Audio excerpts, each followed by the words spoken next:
As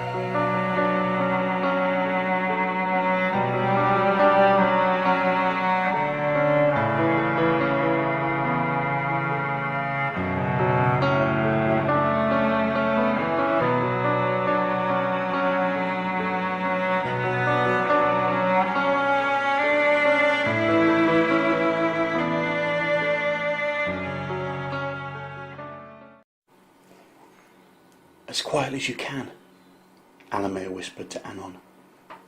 Creeping tentatively forward, Allimir made his way through the well-stocked cellar, deftly slipping between the large oak casks. Allimir stopped hiding and signalled Anon to hold his ground. Standing just a few paces in front of Allimir was a large orc blocking their escape route. The orc must have been almost twice Allimir's size in build and weight. Dark, grubby skin, jutting square jaw, shabby-looking leather armour, and tusks that protruded upwards from his lower jaw and mouth. Around his waist were two giant, rusty, curved swords. The stench coming from the orc was so immense that Allimir found it difficult to hold back the gags of nausea it caused. Looking around for something to cause distraction, Allimir's eyes fell upon a wooden cask plug at his feet. Picking it up and throwing it at the stone wall to his front and left, he waited for the orc to react. Looking quickly and grunting, the orc made his way towards the source of the sound. Bending down, he examined the wooden plug. Allimir stepped out from behind his hiding place and silently came up behind the orc, dagger drawn. Jumping onto his back, Allimir sliced through the orc's neck, ripping his head from his body. A loud thud echoed through the cellar as the giant orc fell to the ground. Seeing the coast was now clear, Anon joined Allimir and, holding his nose in disgust, said, "Kind save my senses. This creature must have bathed in rotting corpses." Allimir dropped the orc's head and it rolled across the floor, coming to rest at the base of a cask. "I can see daylight at the end of the passage ahead," Allimir said. "Let us make haste and be gone from this place."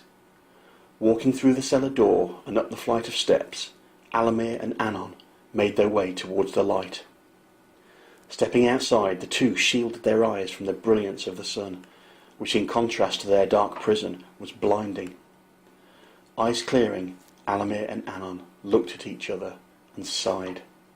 Standing in front of them were a dozen orc bows, drawn and ready to fire.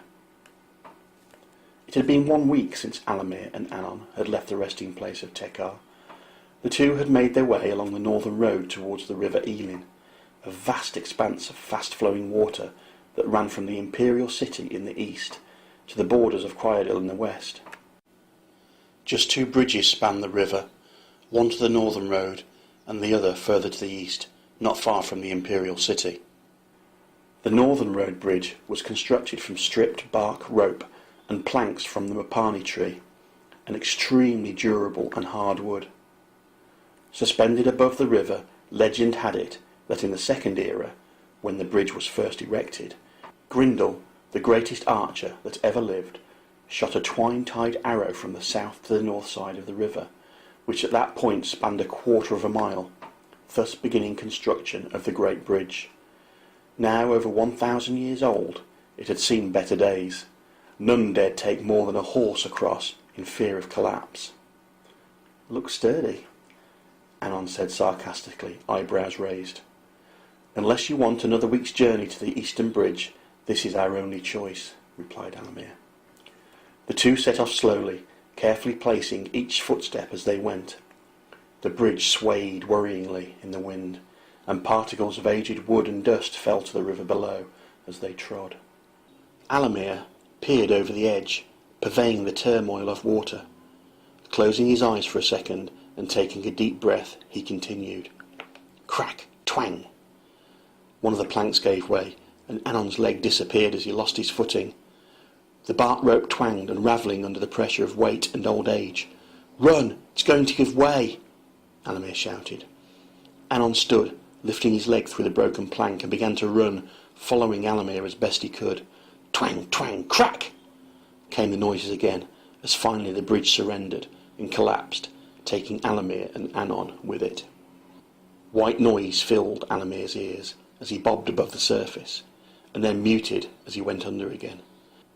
The furious water twisted Allimir's body, throwing it back and forth, around and around, then pain and darkness.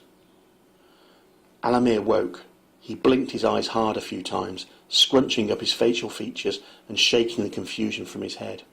Where was he? What had happened? Why did he feel so strange? Looking to his left, Allimir saw Anon, unconscious, his face flushed red. He was upside down. He looked up at his feet. They were bound and suspended from a tree. He noticed a dripping sound, and looking down saw a small pool of blood beneath him. "The small one's awake," came the deep, grunting voice of an orc.